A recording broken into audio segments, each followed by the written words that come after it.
Hey everyone, if you're new to the channel, I'm Machine Builder, and I'm all about creating amazing add-ons for Minecraft Bedrock Edition. Just a few days ago, Minecraft Live unveiled a treasure trove of new features, but the one that truly piqued my interest, and probably yours too, is the all-new crafter.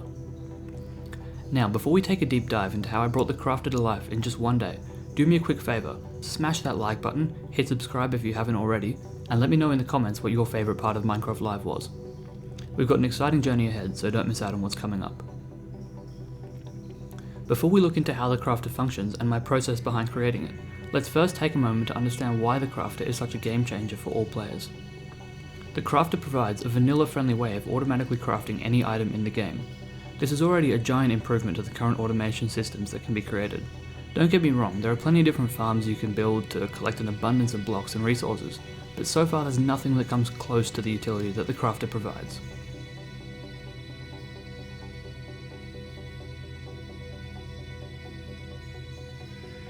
My version of the crafter is very similar to the one that was teased in Minecraft Live, but mine has a couple differences that I'll cover later in the video.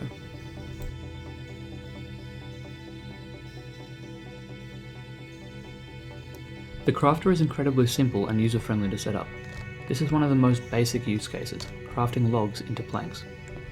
So here we have our crafter placed down, and if we interact with our crafter we can open the inventory, and in here we have one oak log slot, so this is a free slot, surrounded by slot covers. You can have any free slot here, it doesn't matter where it is, just somewhere. And then when we power it with redstone, you can see it crafts 4 planks as you'd expect. And also these slot covers you can simply throw out and they will disappear. Single item recipes aren't the only thing the crafter can craft, however, as you can see with this demonstration. Here I've set up a small system that crafts arrows from flint, sticks and feathers. You can see that we get our arrows, 4 arrows as expected. If we open the inventory here, you can see we've got covers on both sides, flint, sticks and feathers. And if you come around the back, you can see we're feeding the crafter with hoppers. And inside each of these, you place your items, so they're currently in the hoppers below. And again, click the button, get our result. But you're not limited to using a single crafter in your production line. This system here also crafts arrows, but the ingredients are flint, logs and feathers. So if we come around the back, you can see the logs from here are then transferred into this crafter down here, which if I open this up, you can see it's crafting planks, which then come out into this hopper, come down here, which is then crafting sticks. So the sticks then end up in this hopper. So now they're all fed into the central crafter, which again just crafts arrows. And if we take a quick look at this again, you can see I'm powering these blocks, which repeatedly powers these crafters. So the crafters will be active if they receive a redstone signal, and they will tick once every second.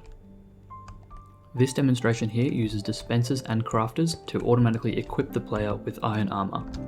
So there was actually a clip like this and a construction like this in the Minecraft Live video, hence why I recreated it to show a demo. So if I walk in here, I'm fully equipped with iron armor. And if we take a look at what this is doing, you can see we have one chest supplying all 4 crafters with iron ingots. If you open this up, you can see there's iron in here, and then we have slot covers to craft each different piece of armor. And then the redstone here will simply trigger both crafters and the dispensers at the same time.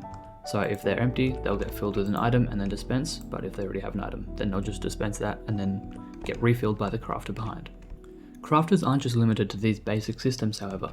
Let your imagination run wild and create complex contraptions that make use of automatic crafting. So here I've created a fun example that crafts chest minecarts from logs and iron ingots, and then sends the minecart off on a rail to some destination. So if we click this button right here, you can see a chest minecart gets placed on the rail and sent off. And now these crafters are refilling all of the hoppers with required items. So up here is where we place logs. They come through here, get turned into planks, come down here, get turned into chests, and end up here.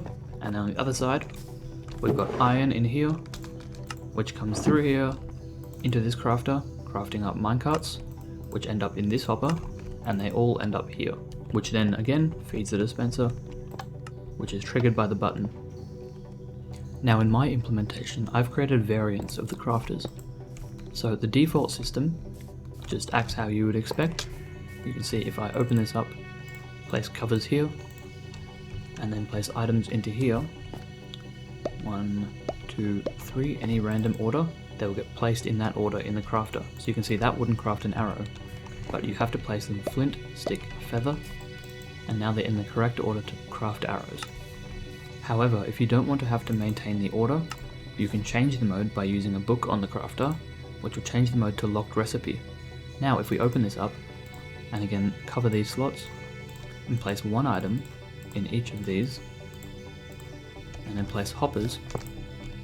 You need 1 hopper per item type, and now you can place them in here in any order you like, and the crafter will filter 2 items. If you place more in, you can see the crafter will not take those items, they will remain here until the crafter needs 2. So if I power both of these, you can clearly see what I mean by the locking recipe system. So if we have items in this default setup and just place them in the wrong order, you can see this will not craft arrows because they're not in the right recipe order. But if we place them in the right order, flint, stick, feather, they end up in the correct order and they will craft arrows. And over here with the locked recipe mode, if we change this again, you can see default now locked. You can place them in any order because if the crafter only has 1 item in each slot, it will not craft. So if we power it, nothing comes out, and it will only craft when it has 2. So if we throw items into here, you can see we now have 2 items in each slot. Click the button and it crafted. So if we were to throw more items in,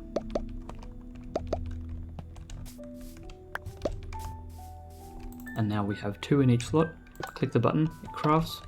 We should now again have 2 in each slot because there was another one in each hopper. It crafts again, click it again, it will not because there is only 1 item. So this system maintains the recipe order. Item locking also allows this recipe here for the minecart chests to not accidentally fill up with chests in this slot. You can see it will continue to place minecarts in this second slot and never chests. Even when there are no minecarts left, you can see it does not place chests in this slot instead. My version of the crafter can be created like so. If you take a crafting table, place it in the middle of the grid, surround it with iron on the top and bottom, and then beside it place redstone dust. You now get yourself a new crafter. Oh hey, didn't see you there. My crafter recreation add-on is available for download through my Discord server, and there is a link in the description to join that. I highly encourage you to get creative with the crafter and share any contraptions you come up with, like these ones that I've made here. Make sure to like the video if you enjoyed it, and leave a comment for any future video suggestions, add-on creations, or various concepts you'd like to see me work on.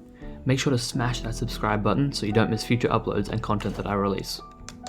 Thank you for taking your time to make it this far through the video. I cannot express enough how much that means to me, and don't forget, I've got 2 interesting add-ons on the near horizon. I will see you in the next video.